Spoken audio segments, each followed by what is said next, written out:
বন্ধুরা, এই যে পাকা চাল কুমড়া, এটা গ্রাম থেকে আমার যা পাঠিয়েছে। আমাদের দেশের বাড়িতে অনেক ধরনের সবজি, ফলমূল অনেক কিছুই হয়। তো এই যে এটা দিয়ে কি করা যায় বলুন তো?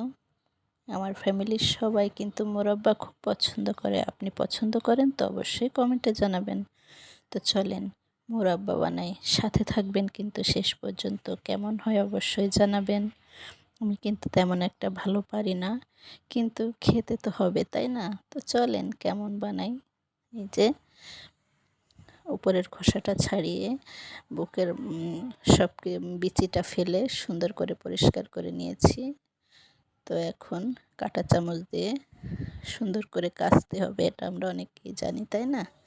তারপরে সাইজ করতে হবে। এই যে সাইজ করে নিয়েছি।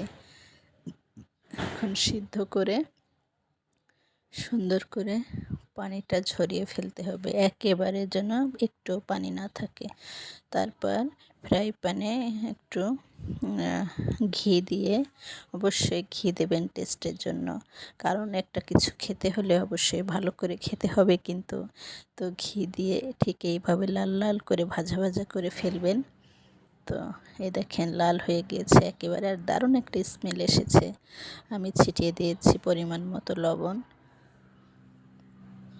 তো তারপর একটু গুঁড়ো দুধ অপশনাল, অনেকে দেয় অনেকে দেয় না, তবে আমি দিলাম।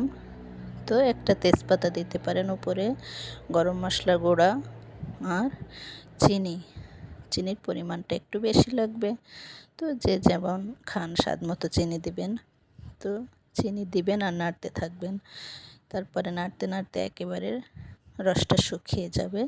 তখন এটা আপনি ঠান্ডা করে পরিবেশন করবেন, এবং সারা বছরও আপনি এটা রেখে দিতে পারেন, নর্মাল ফ্রিজেও রেখে দিতে পারেন, সমস্যা নেই।